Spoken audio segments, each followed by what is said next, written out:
Pemirsa, sejumlah ahli dan pihak di luar kepolisian dihadirkan di gelar perkara kematian diplomat Arya Daru Pangayunan di Mapolda Metro Jaya. Komisi Nasional Hak Asasi Manusia, Komisi Nasional Kepolisian, serta Kementerian Luar Negeri diundang polisi untuk hadir di gelar perkara. Selain mereka, 4 ahli juga dihadirkan untuk mengungkap misteri kematian Arya Daru Pangayunan yang wajahnya ditemukan terlilit lakban. Polda Metro Jaya sebelumnya menargetkan penyelidikan kasus kematian diplomat muda di rumah kosnya tuntas dalam waktu sepekan. Disandingkan antara komunikasi WA disandingkan dengan time frame yang ada dalam CCTV, dan itu memiliki logika mendasar atas peristiwa yang sangat kuat. Nah, itu yang pertama. Yang kedua, perbedaannya dengan sebelumnya, dengan kami sekarang sudah mulai ada hasil otopsi.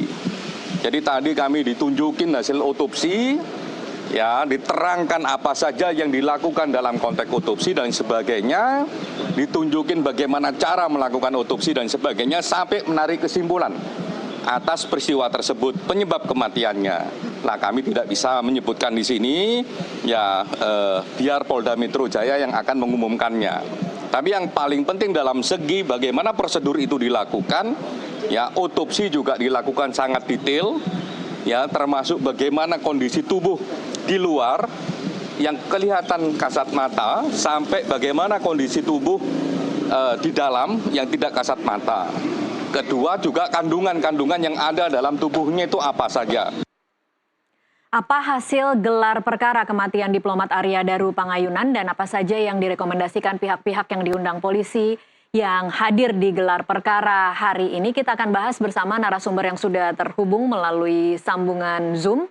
Ada Guru Besar Kriminologi Universitas Indonesia, Profesor Adrianus Meliala. Selamat sore, Prof. Adrianus. Selamat sore, Mbak. Iya, kita sambil menantikan Kasubdit Penmas Polda Metro Jaya AKBP Ronald Simanjuntak, tapi saya berbincang dulu dengan Prof. Adrianus. Saya ingin tahu pertama-tama catatan Prof. Adrianus untuk kasus ini seperti apa, Prof?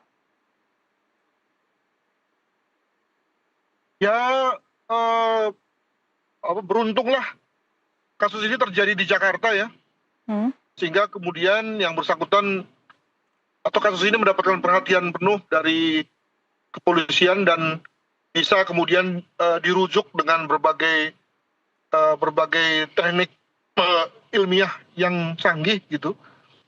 Demikian juga di Jakarta juga terdapat media massa dan lembaga-lembaga pengawas yang kemudian lalu memastikan polisi bekerja benar, sehingga saya yakin bahwa hasil yang akan diumumkan oleh kepolisian tentunya sudah hasil yang maksimal semua hal sudah di-assess dan kemudian disimpulkan. Demikian. Oke, Prof. Adrianus, ini kan publik sangat mengikuti kasus ini dengan sangat tinggi, dan kita mungkin bisa merasakan ketidakpercayaan publik terhadap penanganan kasus ini, khususnya dari aparat penegak hukum. Jadi kemudian kita bisa juga menyaksikan banyaknya spekulasi-spekulasi tinggi yang berkembang di luar. Nah, kalau kemudian hari ini sebenarnya sudah ada hasil otopsi, hasil penyebab kematian. Menurut Anda bagaimana seharusnya polisi menangani kasus ini agar kemudian bisa disampaikan apapun hasilnya dan kemudian bisa sekaligus mengembalikan kepercayaan publik terhadap aparat penegak hukum? Sesungguhnya polisi nggak salah Jadi semua hal sudah dilakukan oleh kepolisian mulai dari otopsi, pemeriksaan digital forensik, penyitaan, wawancara saksi, olah TKP berkali-kali, Demikian juga membuka CCTV di berbagai tempat. Lalu salahnya di mana? Bahwa kemudian lalu Polri butuh waktu untuk mengumumkannya, karena tadi Polri nampaknya tidak mau ada hal yang belum terjawab gitu Contoh misalnya dikatakan bahwa ada pemeriksaan laboratorik terhadap kandungan kandungan dalam ya, sediaan dari mungkin bekas makanan atau isi lambung ya. Nah itu kan bagian yang kita sebut sebagai scientific crime investigations ya. Dan kalau sudah bicara mengenai scientific crime investigations, maka soal waktu itu nggak bisa ditawar tuh. Jadi ya wajar saja masyarakat itu liar dan tidak percaya, tapi saya kira bukan tugas polisi ya untuk menyerang-nyerangkan masyarakat dengan membuat satu kesimpulan yang salah. Yang menurut saya kurang dari polisi adalah lebih kepada penginformasiannya. Ya, jadi kelihatannya penginformasinya itu di ceper-ceper gitu, di sebagian-sebagian gitu ya, tidak semuanya diumumkan gitu ya. Sehingga lalu membuat para pengamat atau kita semua menjadi bingung. Ini analisanya apa sih? Ya, sebagai contoh misalnya soal bahwa di kepala korban itu juga terdapat plastik ya. Tidak hanya lakban berwarna kuning tapi plastik. Nah itu kan baru dirilis kemarin. Padahal apakah itu nggak penting? Penting sekali. Cuma kenapa dirilis kemarin? Jadi seakan-akan bahwa dalam rangka memenuhi hak publik untuk tahu information rights to know ya, on information, itu sepertinya polisi nggak tahu mana yang penting, mana yang nggak penting gitu. Ya, nah di situ yang menurut saya perlu dijadikan satu proses belajar dari kepolisian dalam rangka berhumas. Mungkin begitu, Mbak. Oke, baik. Jadi kalau menurut catatan Anda seharusnya begitu kejadian semua informasi terkait dengan olah TKP itu dilepas saja ya ke publik ya, Prof? Ya, terserah kepolisian lah. Yang jelas bahwa kita ini kan membangun analisis kan berbasis pada masukan yang diberikan oleh polisi sendiri. Nah, lalu kemudian ada dua kemungkinan tuh. Pertama, analisnya benar ya, walaupun kita juga nggak tahu mana benar apa enggak gitu ya. Tapi bisa juga menyimpang, bisa juga salah gitu ya. Nah, sepenuhnya tergantung polisi nih. Kita didrive oleh polisi dari segi informasi. Jadi kalau kemudian dewasa ini ada ketidakpercayaan, artinya apa? Ya tentu dalam hal ini informasinya terlalu sedikit, polisi mungkin terlalu pelit atau memberikan informasi yang tidak signifikan, sehingga kemudian lalu masyarakat mencari dengan caranya sendiri. Nah kalau sudah namanya dengan cara sendiri, sekarang ini zaman kebebasan nih ya. Orang bisa melakukan banyak hal untuk mendapatkan informasi yang tidak diverifikasi. Jadi menurut saya ini juga menjadi pembelajaran ya bagi teman-teman polisi, mana informasi yang bisa ditahan, kapan menahan, kapan melepas dan seterusnya gitu. Baik Prof, saya akan coba menyapa AKBP Reynald Simanjuntak, Kasubdit Penmas Polda Metro Jaya yang saat ini sudah bergabung. Selamat sore Pak Reynald. Selamat sore Mbak, selamat sore Prof. Halo, apa kabar? Sehat Prof. Oke, baik Pak Reynald, mungkin bisa dibagi informasi dari apa saja yang dihasilkan dari gelar perkara hari ini? Ya, bisa kami sampaikan tadi pada saat, tadi sebenarnya bukan gelar perkara ya, jadi tadi adalah kegiatan rapat koordinasi untuk menyampaikan paparan hasil gelar perkara akhir penanganan penyelidikan dari tindak pidana ini. Dari perkara ini. Itu Mbak. Oke. Dan apa hasilnya? Dan perkembangannya adalah bahwa hingga saat ini sudah bertambah saksi menjadi 24 saksi yang sudah diambil keterangan oleh penyelidik. Kemudian tadi juga pada saat penyampaian hasil gelar perkara ya, terdapat beberapa ahli yaitu hadir di situ tadi karena dipimpin langsung oleh Bapak Dirkrim yaitu Ketua Komnas HAM hadir, Komisioner Kompolnas hadir, Pusinafis Polri hadir, kemudian dari Forensik Siber PMJ hadir, kemudian dari Puslapor Polri hadir, Apsifor juga hadir, RSCM juga hadir, kemudian dari Itwasda hadir, dan staf dari penyidik dari Subdit Resmob Polda Metro Jaya juga hadir. Jadi di situ masing-masing ahli tadi menyampaikan hasil temuan dan hasil pemeriksaan secara scientific crime investigation dari masing-masing lembaga masing-masing, baik Inavis, baik dari Dokpol, ya, dari forensik, kemudian dari Puslapfor juga menyampaikan semuanya tadi di situ, sehingga tadi dari Bapak Dirkrim juga memberikan kesempatan kepada Komnas HAM untuk bertanya, ya, untuk bertanya, karena di sini keinginan dari Polda Metro Jaya adalah bahwa proses penyelidikan ini transparan dan akuntabel, bisa dipertanggungjawabkan, sehingga tidak ada lagi nanti diharapkan apa fakta yang sebenarnya besok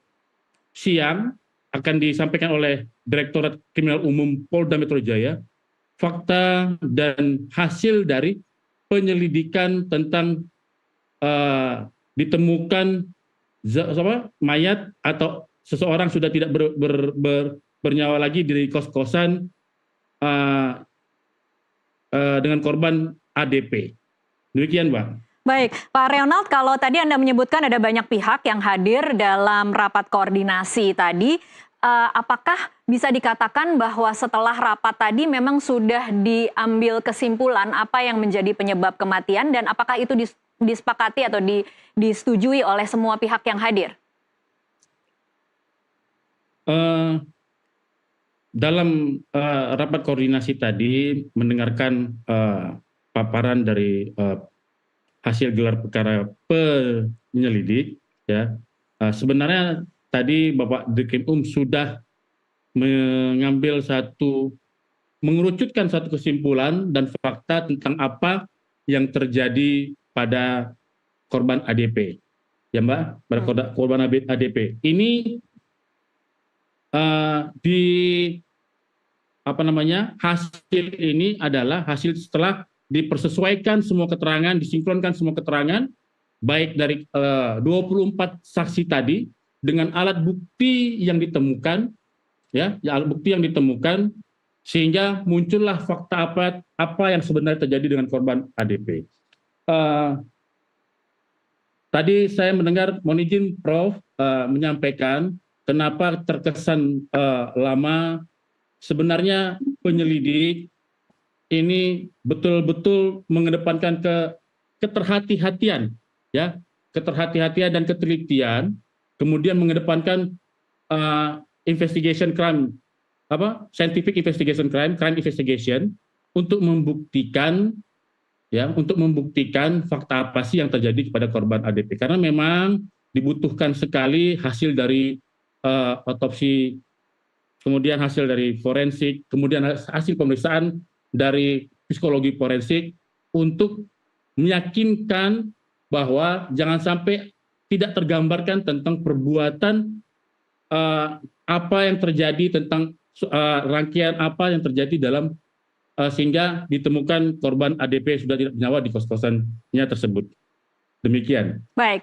Pak Reonald, kalau boleh meringkas sedikit, tadi sebenarnya Prof. Adrianus membela polisi loh, karena mengatakan bahwa polisi tidak melakukan kesalahan apa-apa dan sudah melakukan apa yang harus dilakukan oleh polisi. Tetapi ada catatan dari Prof. Adrianus adalah bagaimana informasi misalnya soal plastik yang ada di dalam lakban. Kenapa itu baru diinformasikan beberapa hari setelahnya, tidak pada saat ketika informasi pertama itu disampaikan, seolah-olah kemudian menimbulkan kesan bahwa polisi membagi informasi itu dengan cara dicicil begitu. Komentar Anda seperti apa, Pak Reonald? Ya, terima kasih Mbak. Saya kalau sama Prof. karena beliau adalah dosen saya waktu di PTIK S1 dan S2. Jadi penjelasannya begini, sebenarnya ada miskomunikasi pada saat penyampaian kepada masyarakat mengenai plastik yang ada sebelum di dalam lakban. Sebenarnya ada beberapa hal yang berkembang pada saat itu, yaitu jenazah mayat yang langsung terlilit dengan lakban kuning, ya, dengan tangan terikat, padahal tangannya tidak ada terikat. Nah, jadi yang sebenarnya yang ditemukan sesuai fakta sebenarnya sudah disampaikan, ya, ditemukan dengan kondisi kepala itu tertutup dengan lakban yang di dalamnya eh, tertutup dengan plastik bening yang terlilit dengan lakban. Cuma yang selalu dibahas adalah lakban kuningnya itu, Mbak. Oh, Demikian. oke. Kalau soal handphone akhirnya ditemukan tidak, Pak Reynold? Ya, untuk handphone merek Samsung jenis S22 S22 tersebut sampai sekarang belum ditemukan, namun tidak ya dari keterangan dari penyelidik bahwa tidak menghambat untuk mengungkap fakta yang terjadi terhadap korban ADP karena didukung dengan bukti-bukti alat bukti digital lainnya untuk mengungkap rangkaian perbuatan apa terhadap korban ADP, seperti laptop, kemudian handphone korban yang lama sebelum yang hilang ini, ya, yang korban gunakan on pada 2013, off di 2021, ya. Jadi handphone yang sebelum digunakan yang Samsung S22 ini, yaitu ada satu handphone lagi, itu pertama kali aktif di 2013 sampai dengan 2021. Dan besok akan disampaikan oleh tim, ya, bahwa dengan berhasilnya dari forensik cyber Polda Metro Jaya untuk mengangkat data yang ada di handphone tersebut dan laptop tersebut, ya, dan di situ sangat gamblang sekali, sangat jelas sekali apa ternyata dari tahun 2013 bahkan sampai ke 2021, selama 8 tahun itu sudah ada cerita-cerita dari korban tentang apa yang dialami, kemudian tentang fakta-fakta yang dia sudah pernah bercerita dengan beberapa saksi, dan itu tadi disinkroniskan, dipersesuaikan dengan keterangan-keterangan saksi dari 24 saksi tersebut, dan itu sinkron dan persesuaian itu benar ada terjadi. Ternyata makanya tadi Pak Dirkrim sudah bisa menemukan faktanya dan bisa menyimpulkan bahwa itulah fakta yang terjadi pada korban ADP, dan besok akan disampaikan langsung oleh Bapak Dirkrim. Ya, Pak Reynold semakin membuat penasaran nih, tidak mau diungkap saja sekarang, Pak? Karena itu ranahnya dari Direktorat Kriminal Umum nanti, Mbak, yang akan menyampaikan. Karena sebelum nanti Bapak Dirkrim juga besok menyampaikan kepada masyarakat tentang apa simpulannya, bahwa Dirkrim akan mempersilahkan seluruh saksi ahli untuk bicara lagi besok di depan kawan-kawan media satu persatu. Setelah itu baru beliau, Pak Dirkrim, akan menyampaikan fakta inilah sebenarnya. Oke, jadi kalau tadi Anda mengatakan ada rekam digital 2013 hingga 2021, apakah itu juga akan dibuka besok, Pak Reynold? Akan dibuka. Okay. Namun mungkin tidak bisa sekali lagi karena memang ada batasan-batasan. Ya besok nanti biar Bapak Dirkrim yang akan menjelaskan, ya, karena memang kalau pada saat kita rilis kan ada batasan-batasan bahasa, ada batasan apa sih yang bisa disampaikan, tapi tetap harus transparan, ya. Okay. Besok Bapak Dirkrim akan langsung menyampaikan tanpa mengurangi nilai, tanpa ada hal yang seakan-akan tidak semuanya transparan, tapi beliau harus besok itu harus disampaikan dengan yang batasan-batasan bahasa yang bahasanya yang patut dan wajar untuk disampaikan dalam forum umum. Oke. Kalau Pak Reynold berkata demikian, saya jadi bertanya kemudian bagaimana mekanisme pemberitahuan kepada keluarga, Pak Reynold? Mungkin singkat saja sebelum kita break azan maghrib. Tadi kan ada 2 sesi sebenarnya. Sesi pertama ahli, ya. Kemudian begitu sudah ada simpulan dari Pak Dirkrim, dari sesi kedua adalah dari keluarga, dan didampingi dengan